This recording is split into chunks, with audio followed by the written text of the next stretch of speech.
Boa noite, gente. Em primeiro lugar, obrigada pelo convite. Justificando, nós falamos que o Ricardo estaria aqui comigo, né? O Ricardo é um profissional sério que trabalha há muito tempo comigo, mas o Ricardo teve um problema hoje e eu já falei para ele que na próxima ele não estava, né? E a gente tem um outro tema para desenvolver juntos. Então, se a gente for aprovado hoje, né, na próxima a gente olha aí, olha, vocês começam então, na próxima a gente traz o Ricardo para poder estar falando com vocês também, né?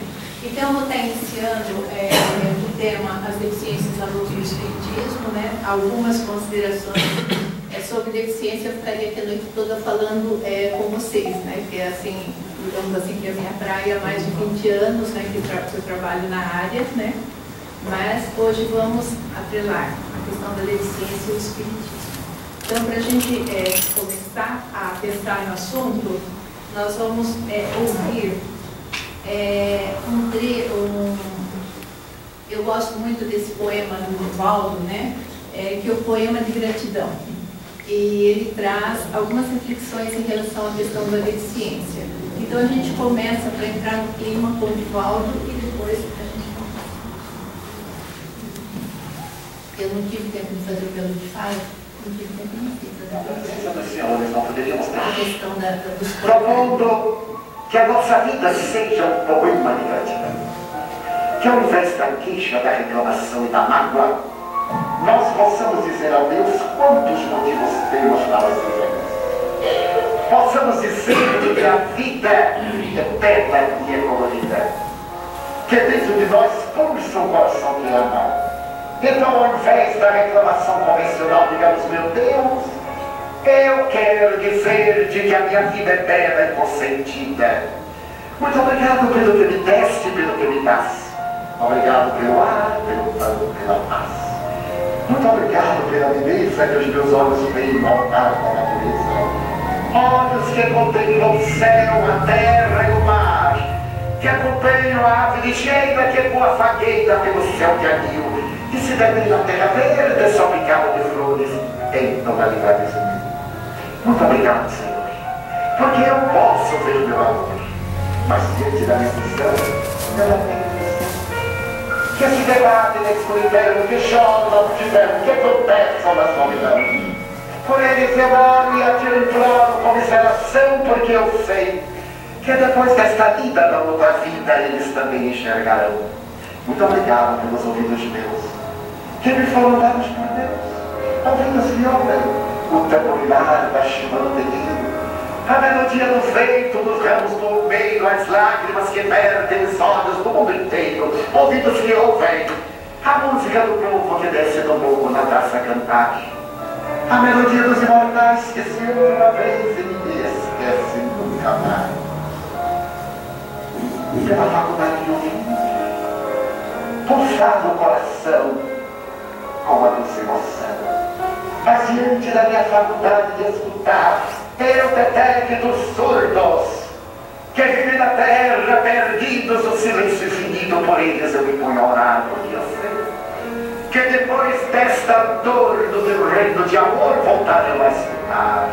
Obrigado pela minha voz, mas também pela sua voz, pela voz que canta, pela voz que ama, que ensina, que legisla, pela voz que tropeia uma canção. E que o teu nome profere com sentido e emoção. Diante da minha melodia eu quero rogar pelos que sofrem de afasia. Eles não cantam de noite, eles não falam de dia. Porque eu sei que depois desta prova, da vida nova, eles cantarão. Obrigado pelas minhas mãos.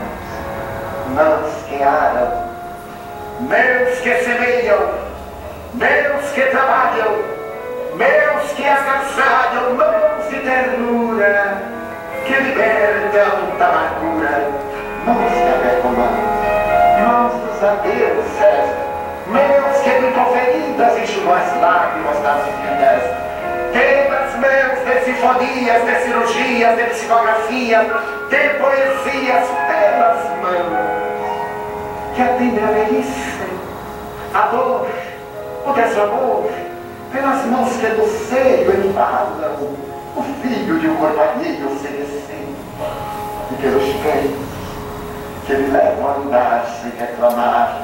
Muito obrigado, Senhor, porque eu posso caminhar diante do meu corpo perfeito. Eu te quero louvar, porque eu vejo na terra lixados, marcados, amputados, paralisados, que não se podem movimentar.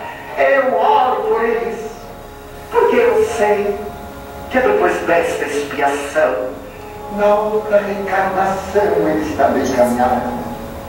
Muito obrigado, por fim, pelo lar. É tão maravilhoso pelo lar. Não é importante se esse lar é uma mansão, uma favela, uma tatera, um ninho, um gramado de dor, um bangalô, uma casa do caminho. Mas é importante que dentro dele exista a figura do amor. Amor de mãe, ou de pai, de mulher, ou de marido, de filho, ou de irmão. A presença de um amigo ou amiga nos dá, porque é muito triste viver na solidão. Mas se eu aqui tiver bem o teto para me cobrir, ou uma cama para deitar, ou um teu para me acompanhar, bem assim reclamarei, porque eu te tenho a ti.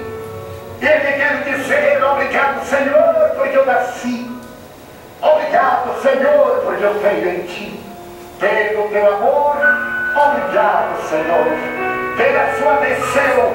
Muito obrigado, Senhor.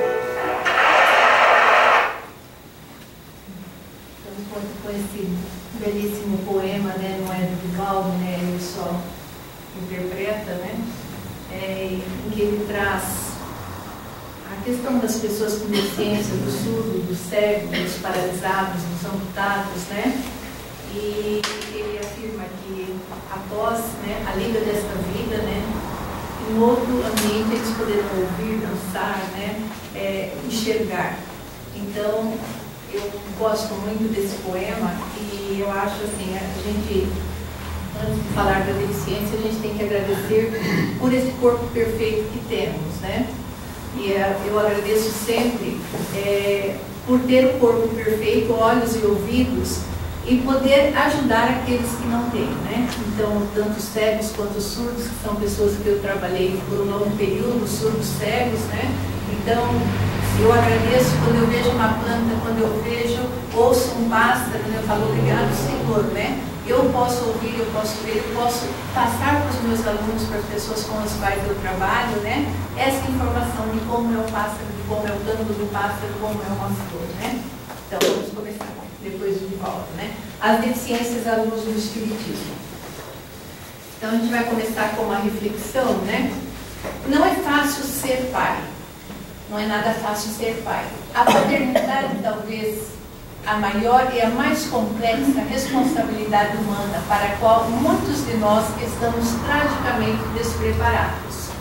E muito mais difícil ainda é ser pai de uma criança deficiente, porque todo nascimento é uma dádiva e é uma descoberta aterradora saber que a dádiva veio com imperfeição ou veio com defeito, né?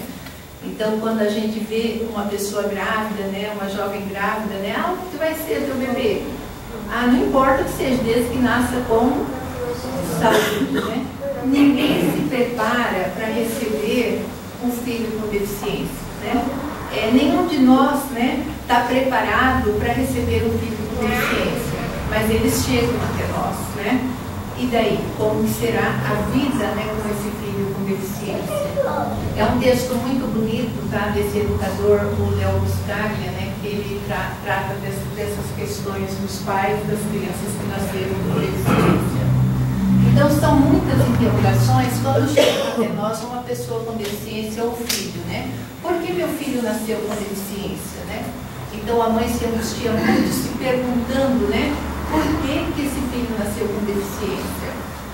Por que Deus me castigou com um filho desse jeito? O que fiz de errado para acontecer isso comigo, né? Então você tenta, a mãe tenta, o pai tenta, né? A avó tenta achar uma justificativa, né? Que explique o nascimento dessa criança com deficiência.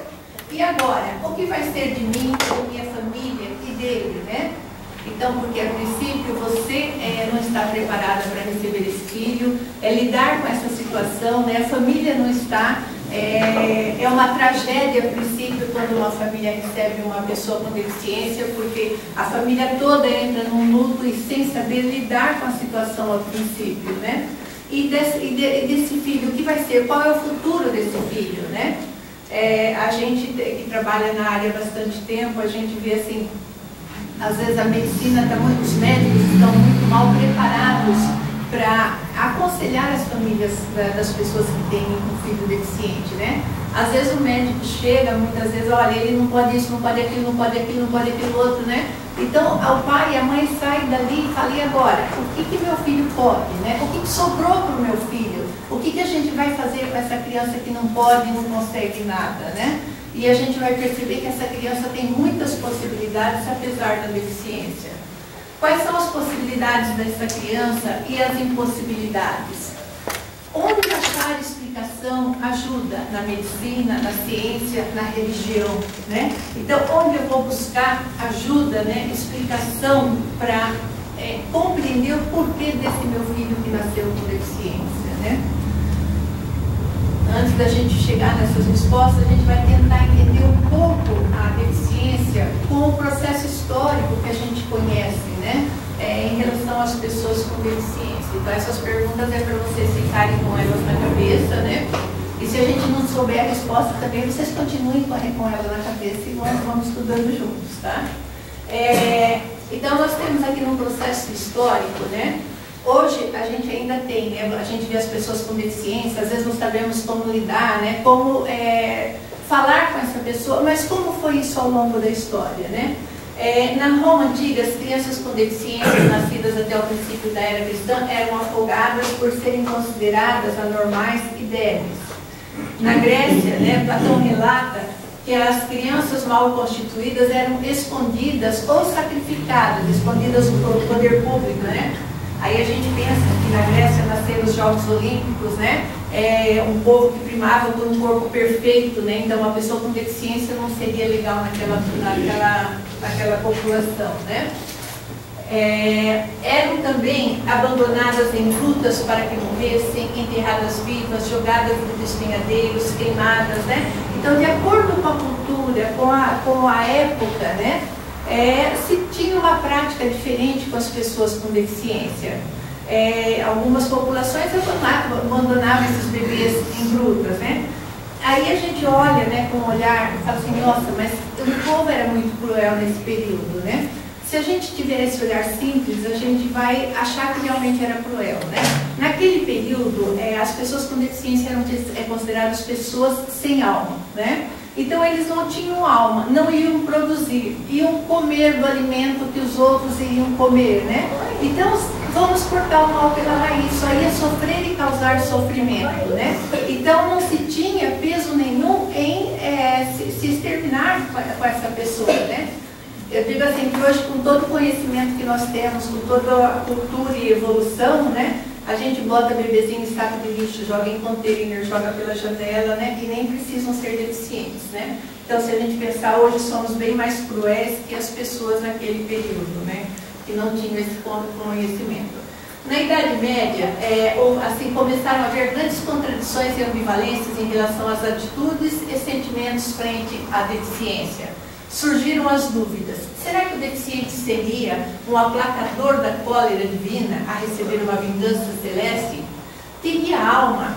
Ou teria uma alma, mas não teria virtudes? Como poderia ser salvo do inferno, né? Então essas interrogações começaram a angustiar as pessoas com o passar do período, né? Eles foram vendo que aquela prática de matar, de abandonar, de afogar, não deixava mais as pessoas confortáveis. E eles começaram a se questionar em relação ao destino que se teriam as pessoas com deficiência, né? Aos cegos e surdos eram atribuídos os dons e poderes sobrenaturais, até hoje, né? Aí você vê um cego, nossa, Deus não deu os olhos, mas deu os ouvidos perfeitos, né? Ele tem o dom da música, né? Ele tem coisa nenhuma, ele tem que desenvolver, né? Porque se ele não desenvolver outro sentido, né? Fica complicado. Ele, por não ter a visão, ele tem que desenvolver mais a audição, né? Os deficientes mentais, os loucos criminosos, eram considerados possuídos pelo demônio e eram excluídos da sociedade, né? Então nós tínhamos aí, né, um grupo, naquele período lá na antiguidade, eles praticavam até uma cirurgia constatada pela medicina, né? Eles acreditavam que as pessoas eram possuídas pelo demônio e o demônio estava impregnado na cabeça. Então eles faziam uma cirurgia que era chamada de trepanação, que furava o cérebro, né, da pessoa, e eles acreditavam que por ali expulsavam os demônios, né? Expulsava até a alma, né? Porque imaginamos o que era naquele período a asepsia, né? Aquela questão toda, né? No pensamento dos filósofos cristãos, a crença também oscilava entre a culpa e a expiação de pecados. Então essa angústia, né? Assim, fazia com que os filósofos cristãos ficassem tentando buscar uma explicação para a questão da deficiência, né? Então, alguns diziam que era por culpa da família, do antepassado, outros que estariam expiando pecados. Mas onde achar a explicação disso, né? Eles vão nessa angústia, nessa busca, até São Tomás de Aquino chegar e dizer assim, ó, a deficiência é considerada como um fenômeno natural, é o natural da espécie humana.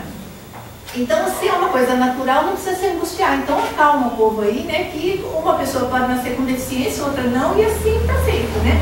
De certa forma, dá um refresco para aquelas pessoas que tentavam ficar achando a culpa, a expiação dos pecados, aquela coisa toda, né?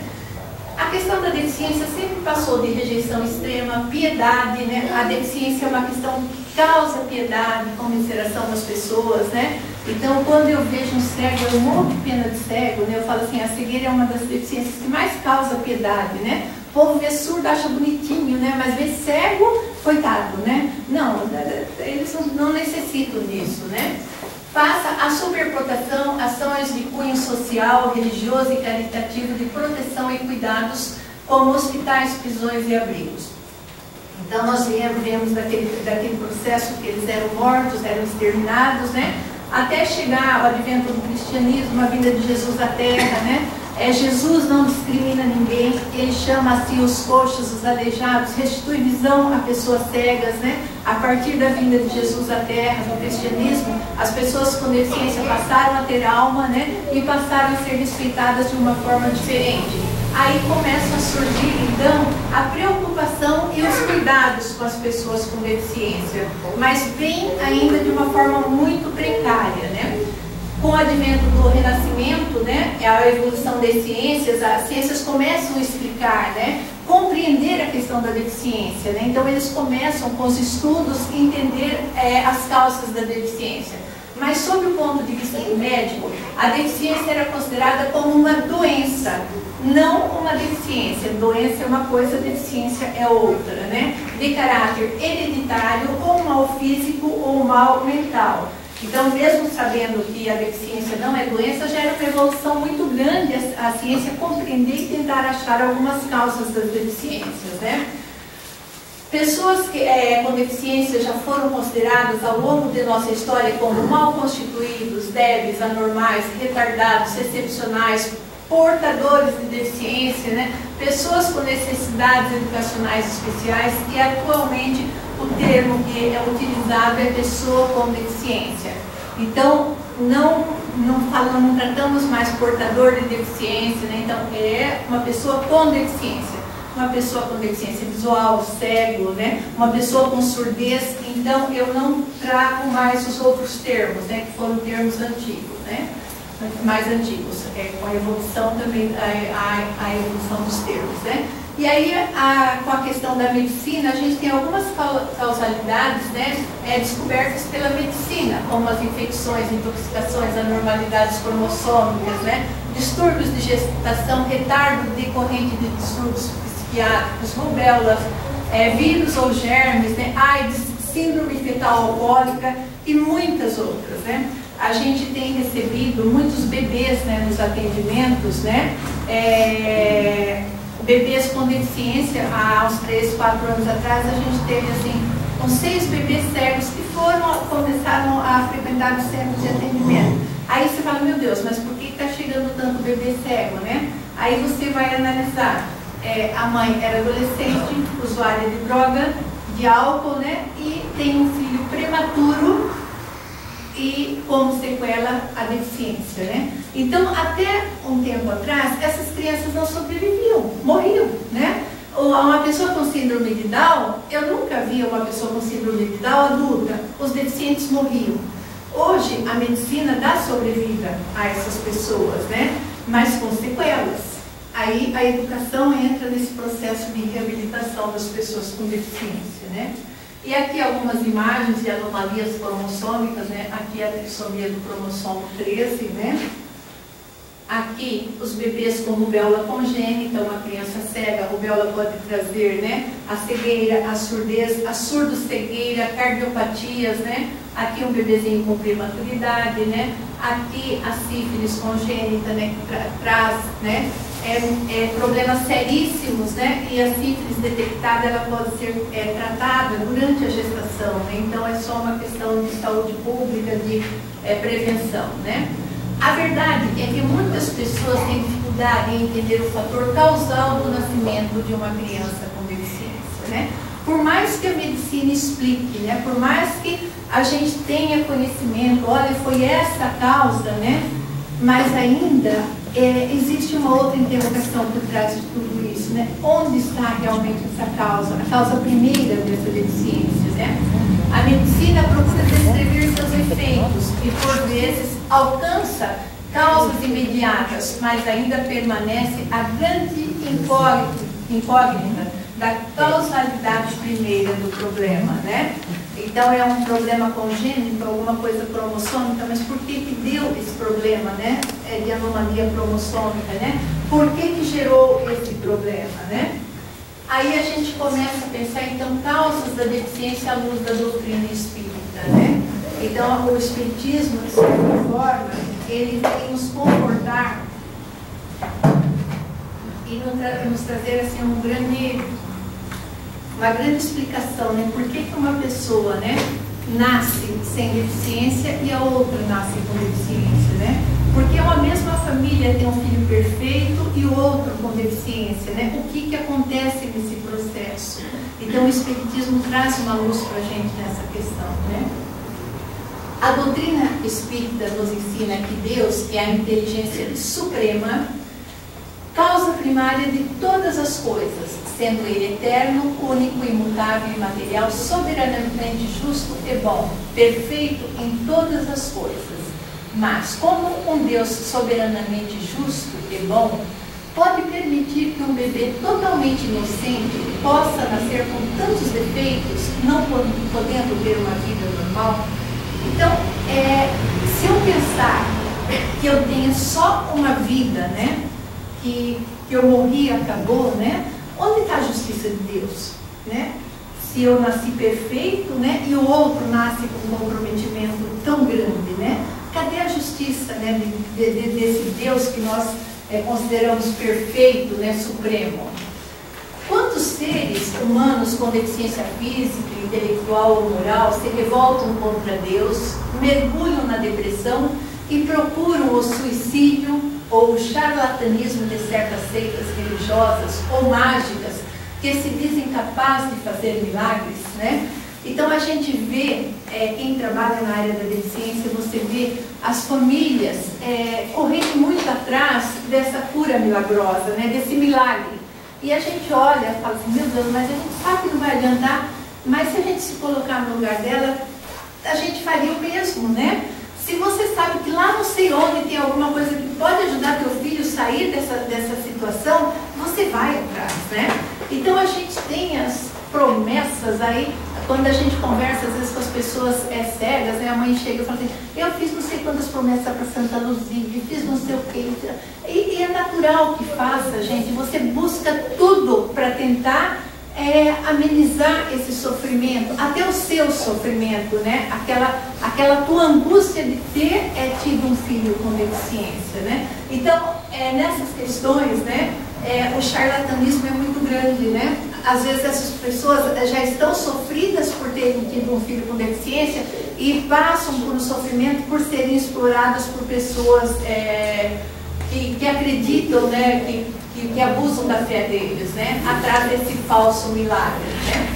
Quantas pessoas com deficiências graves deixaram de acreditar na possibilidade de uma vida feliz?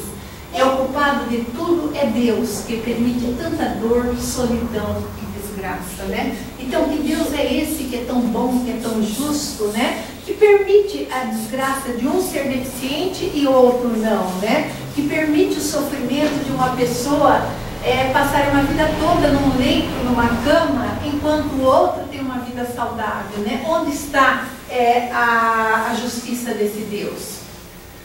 O Espiritismo explica que todo este sofrimento tem uma causa. E como Deus é justo, esta causa só pode ser justa e não se trata de um mecanismo punitivo, mas sim educativo. Então Deus não está punindo ninguém com uma cegueira, com uma surdez, com uma deficiência física, né? Então Ele está usando uma medida educativa, né? Então eu me comprometi, eu não estou te punindo porque você agiu de forma errada, não. Eu vou te dar alguma coisa para que você se eduque e se melhore, né? É esse o nosso Deus. A causa é sempre anterior ao efeito, e desde que não se encontre na vida atual, pertence então a uma existência precedente, né? Então é aqui que nós encontramos a explicação das deficiências, né? Então se ela não está agora na vida, por que esse bebê nasceu, né? Uma criança tão inocente com um comprometimento tão grande, né? Onde está a causa dessa deficiência, né? Esses dias eu fui chamada por uma colega para fazer a avaliação de uma criança surdo-cega, com uma deficiência intelectual, provavelmente, a gente ainda não conseguiu precisar, né? Sem domínio de tronco, com alimentação por sonda, né? Uma criança assim com muito comprometimento. Aí você olha aquela criança, se pega uma criança, coisa mais linda, ou um menino assim com 1 ano e pouco, aquela coisa gostosa de você pegar, né? Aí perguntei para a mãe, mas o que aconteceu, né? Então, falta de oxigenação na hora do parto. Né? Então o bebê ela teve uma gestação tranquila, perfeita. Hoje em dia com a história desses partos humanizados em casa, né? Aquela coisa toda, então o bebê estava para nascer em casa e o bebê não nasceu e deu falta de oxigenação e o bebê ficou com todo esse comprometimento, né? Então é só o bebê que tem um comprometimento, né? Por que essa mãe recebe esse filho, né? Então, o comprometimento não é só da pessoa que nasce, né? Então, as outras pessoas também têm algum comprometimento com ele, né? Se o seu olho direito o fizer pecar, arranque-o e lance-o fora. É melhor perder uma parte do seu corpo do que ser todo ele lançado no inferno. E se sua mão direita o fizer pecar, corte-a e lance fora. É melhor perder uma parte do seu corpo do que ir todo ele para o inferno. Quando eu lia isso antes de ser espírita, né, eu falava, meu Deus, como que eu vou arrancar um olho, né? Como eu vou arrancar a mão, né? Aí, quando a gente, com o olhar da reencarnação, quer dizer, se esse meu olho vai ser causa de um comprometimento maior nessa vida, então eu nasço sem esse olho, né? Eu nasço cego. Se essa mão vai me fazer pecar, né? Então eu nasço sem essa mão, sem o movimento, né? A gente já consegue compreender de uma forma mais leve, né? O nosso perispírito recebe todos os resultados de nossas ações.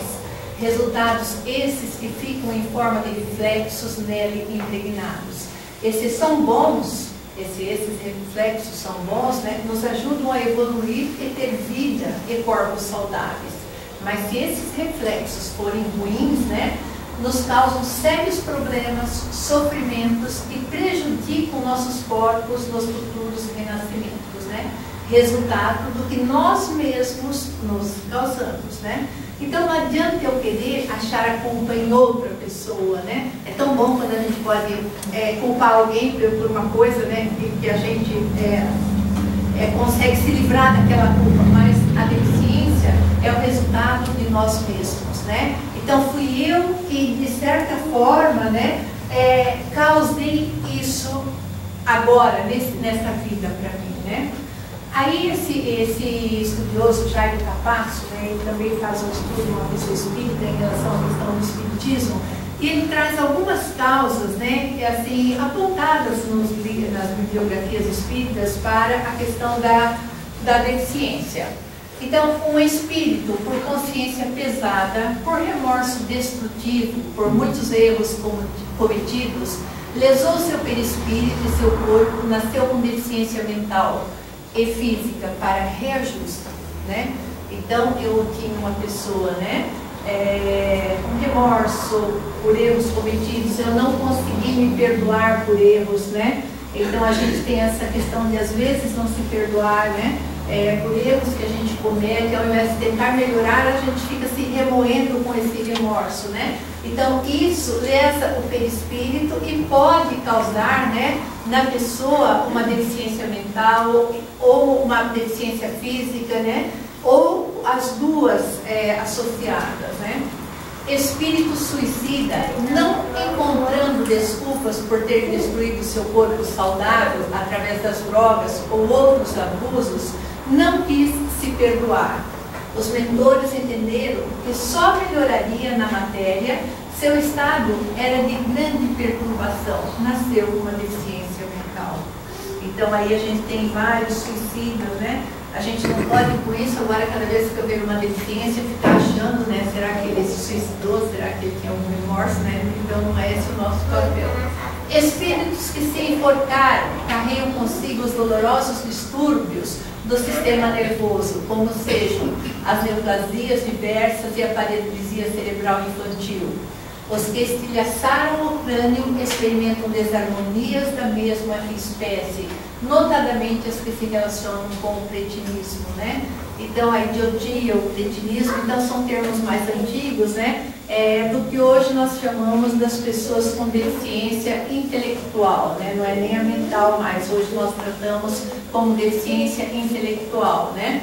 Então, podem ser espíritos que podem ter se estilhaçado o crânio por um tiro, por algum motivo, ou que se enforcaram, né? Então eles podem nascer com esse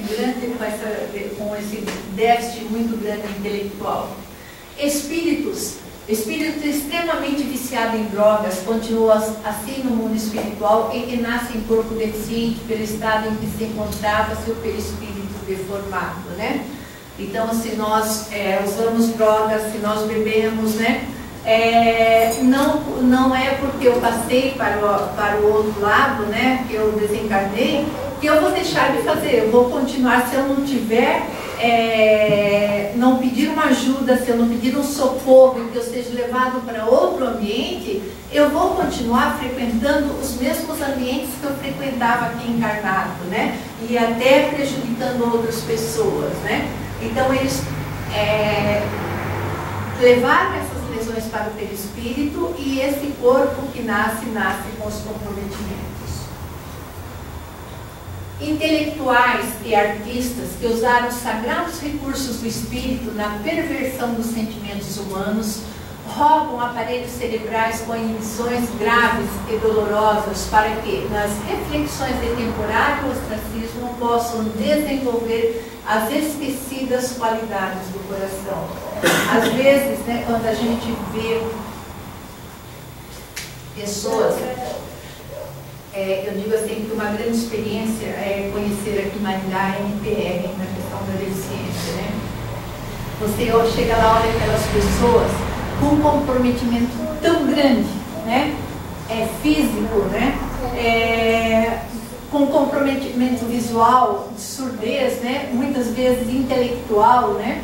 Outras vezes só físico.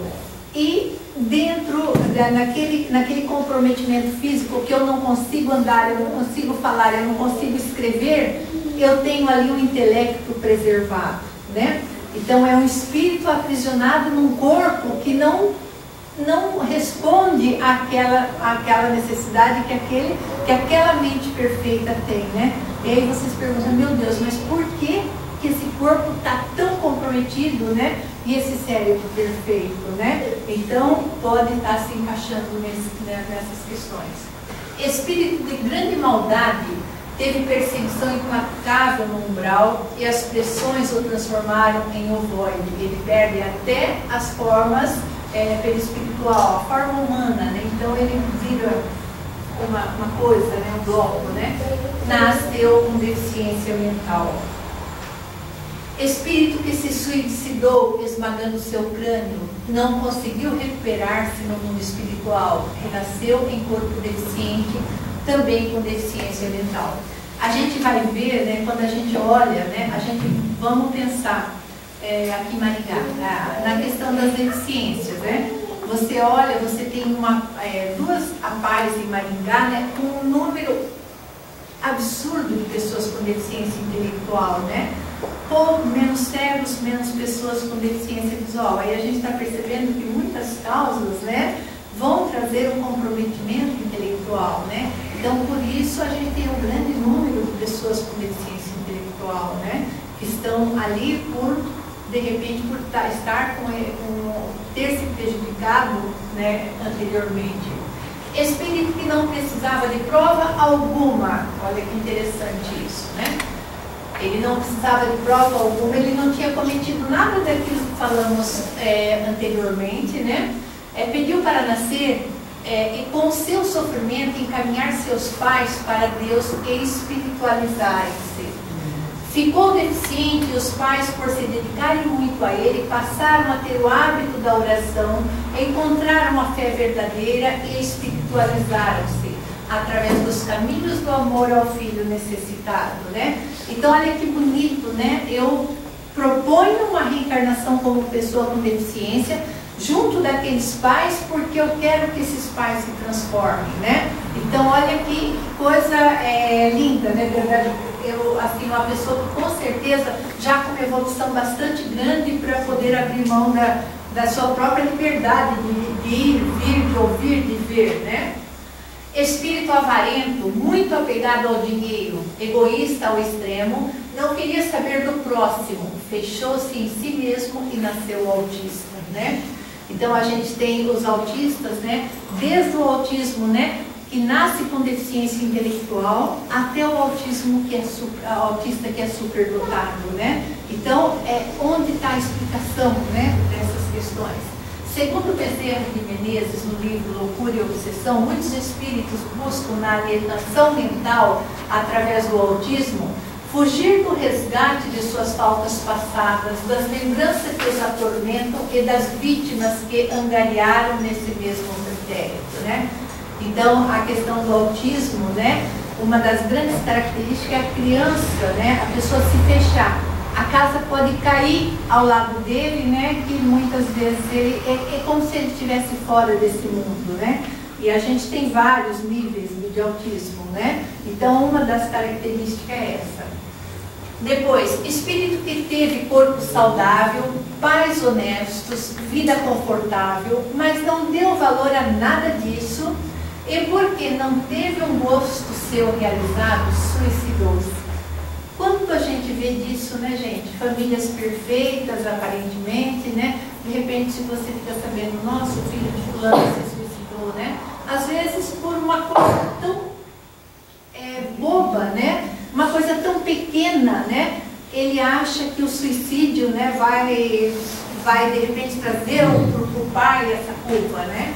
Sofreu muito, não se conformava em ter perdido a oportunidade de vida na Terra, que poderia ter sido tão boa para o seu espírito e queria se regenerar, limpar sua consciência e pediu para nascer deficiente e aprender a valorizar a vida.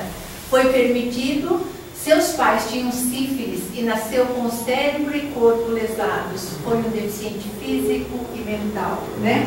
Então, teve tudo antes e não soube aproveitar, né? Então, agora nasce numa condição bastante complicada para conseguir, né, se regenerar. Podemos ainda considerar que a deficiência não é necessariamente um resgate ou uma expiação, mas pode ser também uma prova solicitada pelo Espírito, desejoso de exemplificar a fé e a perseverança. Motivos ainda maiores teremos para aceitá-lo entre nós, conviver com essa diversidade que, graças a Deus, é transitória, né? Então, independente da deficiência que ele tem, né, o que a gente tem, né, é que aceitar essa pessoa com deficiência, né? Nós, enquanto pessoas que convivemos muitas vezes com eles, né, aceitar, ajudar essa pessoa a vencer, né, esse período difícil, né, muitas vezes, né, alguns, a gente viu alguns deles ali, né, que se revoltam. Não adianta eu pedir no conselho kármico para vir com uma deficiência, a hora que eu reencarno eu me revolto. Quer dizer, eu vou voltar com mais uma deficiência numa próxima, né, porque eu não soube aceitar aquela condição, né. Então cabe a nós ajudá-los, né, a estar melhor nesse mundo, né, e entender que essa pessoa com deficiência, ele não é nem um coitadinho e nem um super-herói. Ele é uma pessoa que está cumprindo o que pediu, né, para o seu resgate, para a sua regeneração, para o seu aprimoramento, né, e seu crescimento espiritual. Então cabe a nós, às vezes, né, a gente tem esse olhar em relação às pessoas com deficiência, né? Ou eu acho que ele é um coitadinho, ou se ele faz uma coisinha desse tamanho é um super-herói. Não, nada disso. Ele é uma pessoa que, por algum motivo agora, por um período ele não enxerga, ou ele não ouve, né? Então a gente tem que entender. E se ele trabalha, se ele batalha, ele vai ter os benefícios, né? Se ele estuda, ele vai ter os benefícios. Daqui a uns dias nós teremos as Paralimpíadas, né? Então, às vezes, a gente vai olhar aqueles atletas, meu Deus, não são super-heróis. Eles são atletas que lutaram tanto quanto os nossos que terminaram as Olimpíadas ontem, né, e treinaram muito, né, para chegar onde estão. A única diferença é que Olimpíadas da Ibope, Paralimpíadas não, né? Então, a gente tem, assim, as pessoas que estão deficientes lutando com muita dificuldade, porque patrocínios zero, aquela coisa bastante complicada, né? Mas quando a gente vê o quadro de medalhas de Paralimpíadas, se eu não me engano, na Paralimpíada passada, o Brasil teve 169 ou 179 medalhas, né? Então a comparação com as Olimpíadas é bem cruel, né? Somos livres para praticar boas ou más ações, e as consequências dessas ações voltam para nós. Então é o livre-arbítrio, né? Tudo aquilo que eu faço volta para mim, né? Não posso colocar culpa em ninguém dos meus atos. Quando imprudentemente agirmos errado, não há reparação sem fim. A reação pode ser de sofrimento, mas é passageira, dura de acordo com a necessidade de cada um. Deus nos dá a oportunidade de reparar nossos erros, de aprender com o sofrimento para progredirmos. Essa reparação ocorre na reencarnação, tão bem explicada, né, no Livro dos Espíritos, né? Então a gente tem algumas questões no Livro dos Espíritos, né? Ele vai tratar da questão do reencarne, da vida dos idiotas, dos cretinos, como eram termos utilizados naquele período, né? Para que ele estar aqui, né? Por que ele nasceu dessa forma, né? Então, o Livro do Espírito, e hoje a gente tem uma vasta bibliografia espírita tratando das questões da deficiência, né? Tentando explicar, né, a questão da deficiência. Aí a gente tem algum referencial, né? Em O Livro dos Espíritos, né, respostas de Allan Kardec, né, sobre a idiotia, hoje deficiência intelectual. Dr. Bezerra de Menezes, no livro Recordações da Mediunidade, psicografado pela médium Ivone Pereira, nos mostra que muitos casos de retardamento mental e problemas epiléticos profundos são ocasionados pelo suicídio. André Luiz, no livro Evolução em Dois Mundos, nos fala sobre predisposições mórbidas, gerando anomalias muito grandes no corpo físico, e explica: a recordação dessa ou daquela falta grave que ficam calcadas no espírito sem que tenha tido oportunidade de desabafo ou corrigenda, cria na mente um estado anormal que classificamos de zona de remorso, provocando distonias diversas de uma encarnação para outra, né? Então eu trago isso, né, de uma encarnação para outra, né? E essas marcas vão para o perispírito e vão para o físico, né?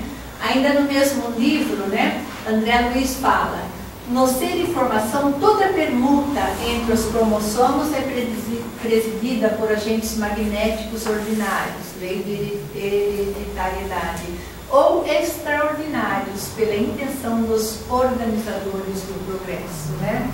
Conselho kármico, espíritos superiores que estão auxiliando nesse processo de reencarne dessa pessoa, né?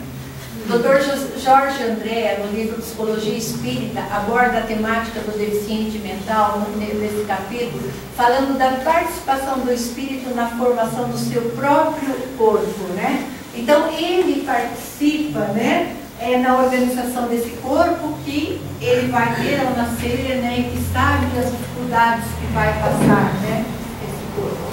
No livro A Era do Espírito, né, composto do Herculano Pires, né, Chico Xavier consignou o poema intitulado Romance na Vida, de autoria de Alfonso Guimarães, que retrata a história pretérita de um menino excepcional, cuja mãe se encontrava presente na sessão em que o poema foi psicografado, né? Então ele psicografa o poema e ele entrega a essa mãe, né, que estava presente na sessão. Interrogado sobre o assunto, Chico Xavier diz que a deficiência não é obra divina, né? No seu livro, né, Dos Hippies aos Problemas do Mundo, o querido médium esclarece: uma criança doente é uma obra de Deus mutilada em nossas mãos. Mas isso não vem de Deus, porque Deus nos criou para a harmonia, para a felicidade.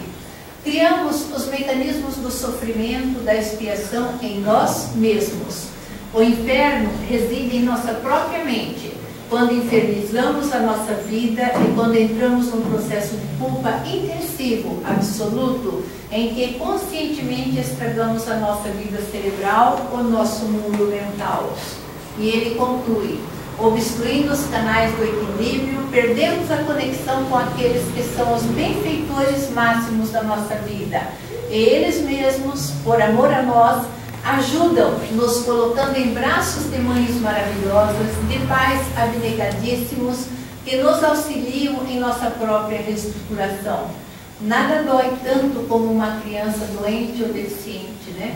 Muitas vezes ouvi amigos com muita experiência de vida indicando a eutanásia para os casos de idiotia, né? Mas, em nome de Jesus, nunca devemos fazer isso, né? Então, mesmo que a criança nasça com deficiência, que ele tenha um comprometimento, jamais, quem somos nós para tirar a vida dessa criança, né? Ele não veio dessa forma por acaso, né? E aqui mais algumas referências, né, que a gente pode encontrar, referências da questão da deficiência dentro da bibliografia espírita, né? No próprio Evangelho, né? No Livro dos Espíritos, no livro Os Mensageiros, no livro Deficiente Mental, Porque Eu Fui Um, Memórias de um Suicida, no livro Diálogo com as Sombras, né? No outro livro Autismo no Além, Autista no Além, Aves Sem Ninho, e essa é a capa do Deficiente Mental, né, Porque Fui Um. Então a gente tem aqui, né, algumas questões em relação ao espiritismo, a explicação espírita, né, a deficiência à luz do espiritismo. Então a gente não precisa olhar nenhuma pessoa com deficiência, achar que Deus castigou, né, que ele está sendo punido, né? Não, a gente tem que olhar, né, e procurar ajudar, fazer com que ele consiga vencer esse período que ele está passando com essa deficiência, né? Como nos colocou o Divaldo, né? A gente sabe que depois dessa vida, né, tratando essa deficiência agora, né, com compreensão, aceitando essa condição, eu vou ter uma condição melhor após esse desencarne, né? Então é isso que se espera das pessoas. A gente sabe que as casas espíritas, né, são as casas que menos recebem pessoas com deficiência, né? Então a gente vê algumas pessoas com deficiência em igrejas católicas, as evangélicas são as mais concorridas, né, atrás das pessoas. Eu lembro quando eu trabalhei, tinha muitos surdos, né? Na época eu falo assim que eu fui madrinha de casamento, acho que tudo quando foi igreja evangélica, porque eles eram adultos, iam se casando e você ia sendo... E assim, eles estavam numa igreja lá, aí surgia um pastor novo com um intérprete novo, né? Aí parecia andorinha, né? Vai todo mundo para outra igreja, né? Então, eu dizia que era uma briga de igrejas para levar as pessoas com deficiência, né? Então, a gente, dentro das casas espíritas, a gente praticamente não vê pessoas com deficiência, né? E seria muito bom que elas pudessem estar aqui, né? Que eu acho que a gente poderia contribuir muito, né?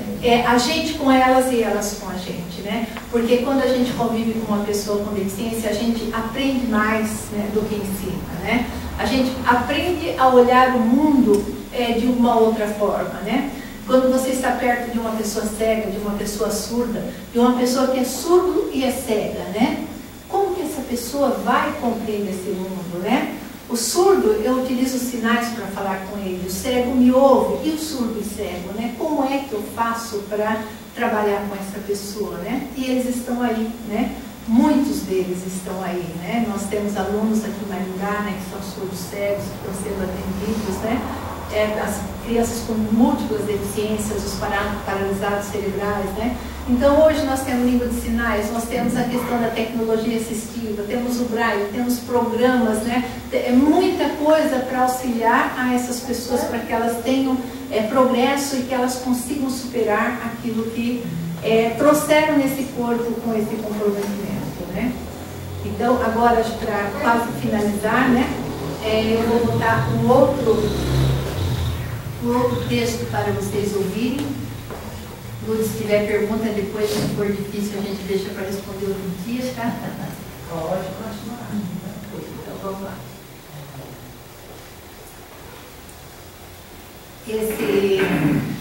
Esse texto aqui é um texto do Raul Teixeira, né? E ele está nos CDs do Momento Espírita, né? Então ele vai trazer alguma questão em relação à família, aos pais das pessoas com deficiência e suas deficiências, né? Tá muito alto ou tá bom?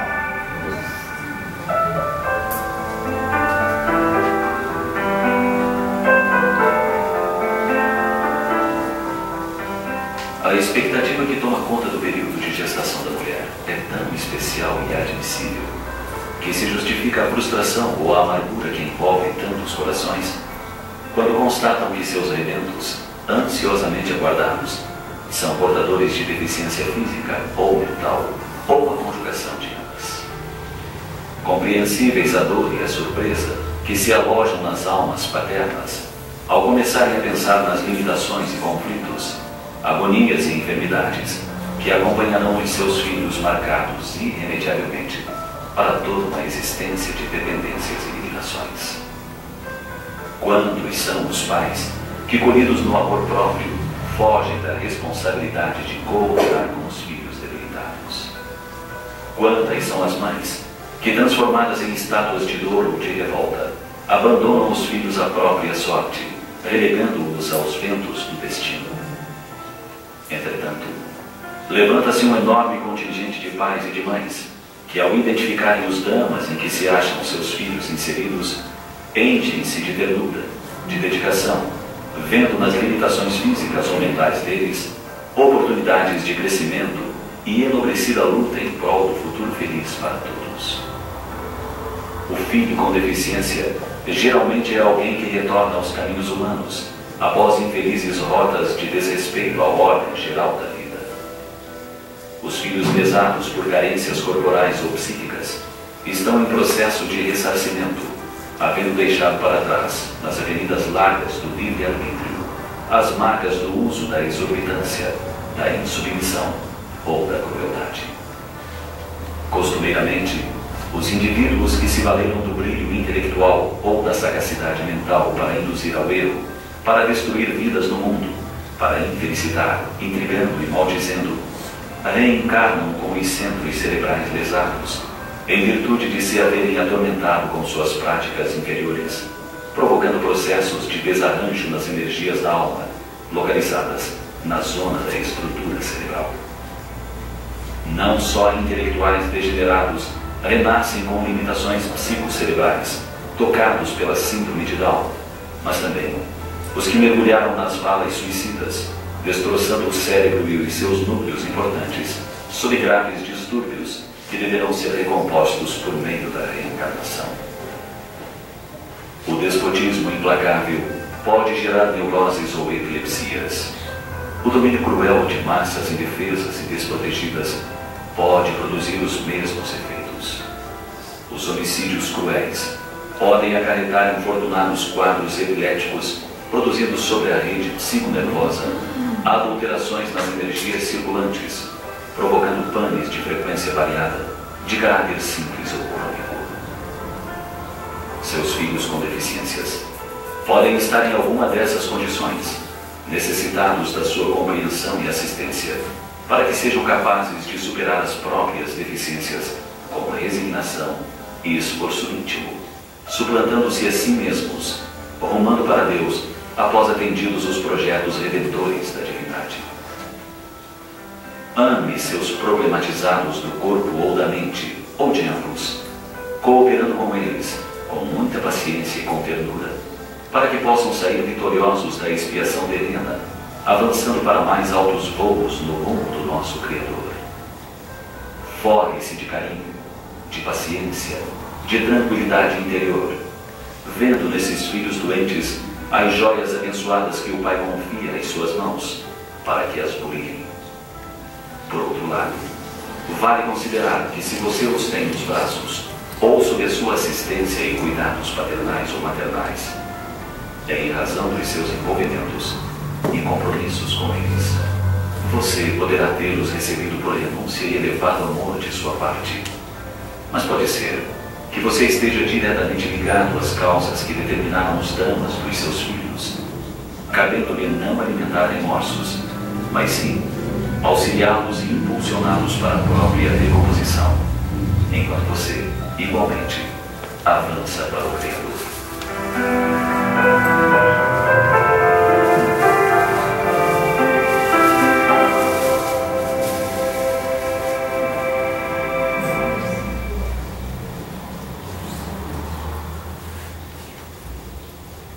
Então é isso, gente. Espero assim que eu tenha conseguido trazer para vocês essa reflexão, né, da causa das deficiências, né, e que a gente compreenda um pouco melhor essa condição humana, né, que está aí presente.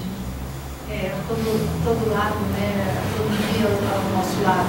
Muitas vezes a gente nem os percebe, mas se a gente começar a olhar nas ruas, a gente vai perceber que tem muitas pessoas com deficiência no mercado de trabalho, hoje nas universidades, nas escolas, né? Hoje a gente encontra, e daqui uns dias nas Paralimpíadas, né? Então é isso, eu agradeço a Deus e a vocês por terem me ouvido, tá? Obrigada, gente.